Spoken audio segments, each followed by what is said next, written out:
Hello, dear students. Let's start with the Hindi meanings, and topic is pronouns.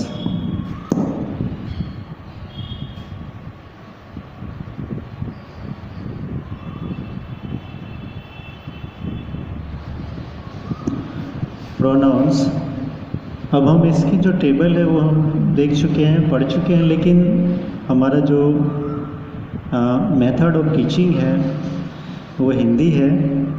एवं हमारी जो mother tongue है उस मदर टंग के माध्यम से टीचिंग होती है, इसलिए हमें उन सभी पर्सनल प्रोनाउंस का हिंदी ट्रांसलेशन जानना बेहद ज़रूरी है।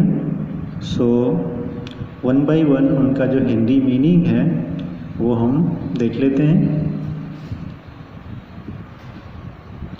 सब्जेक्ट जो है उसमें सबसे पहले आई, जिसको हम हिंदी में कहते हैं मैं।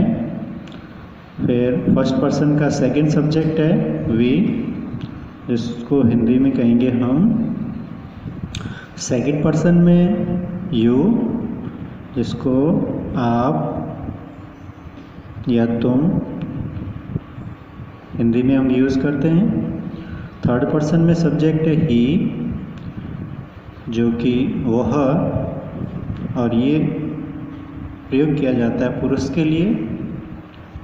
एंड सी, जो कि थर्ड पर्सन है, इसका हिंदी। सी के बाद जो थर्ड पर्सन है इट, इसका हिंदी मीनिंग भी वह होता है जो कि जानवर और वस्तु, इन सब के सिंगुलर नंबर के लिए यूज़ होता है। और इन सब का जो प्लूरल है, जो स्त्री पुरुष जानवर वस्तु सभी के लिए यूज़ होता है, उसमें दे, जिसको हिंदी में वे कहते हैं।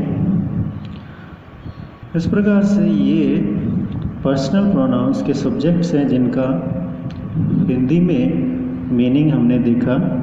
अब इसका जो ऑब्जेक्ट है उसको भी देख लेते हैं। ऑब्जेक्ट में मी, जो कि आई का ऑब्जेक्ट है, इसको हिंदी में मुझे के रूप में यूज़ करते हैं।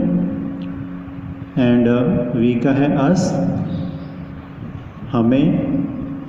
यू का ऑब्जेक्ट यू होता है, जो कि आपको या तुमको, हिंदी में हम इसको इस प्रकार से यूज़ करते हैं।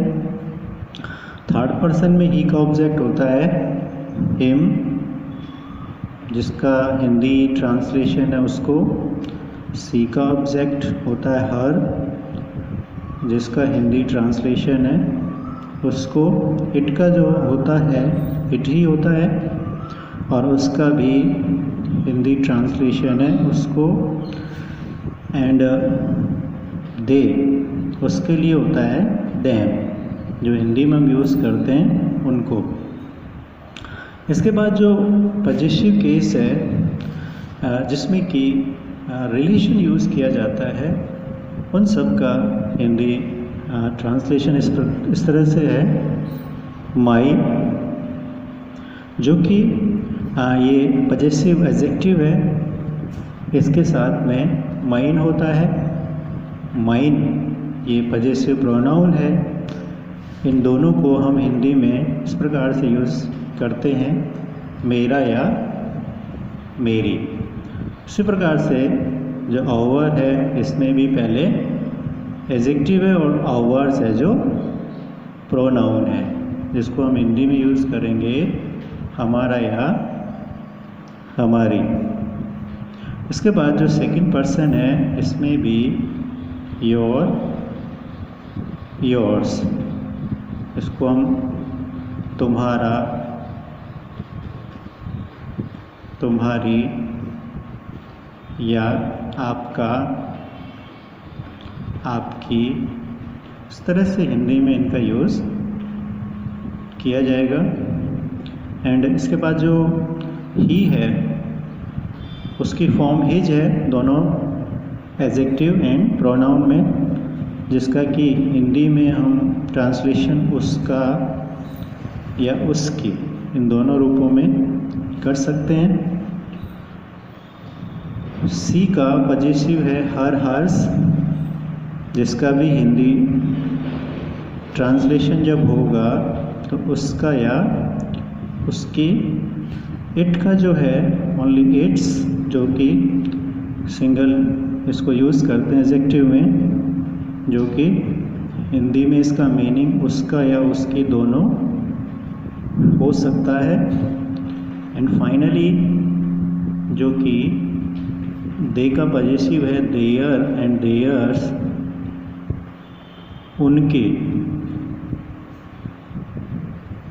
इस प्रकार से इनको उनका ऐसे भी हम हिंदी में बोल सकते हैं। तो ये जो प्रोनाउंस हैं, जब तक कि हम इनका हिंदी में ट्रांसलेशन समझ नहीं पाएंगे तब तक इनका प्रॉपर यूज़ हम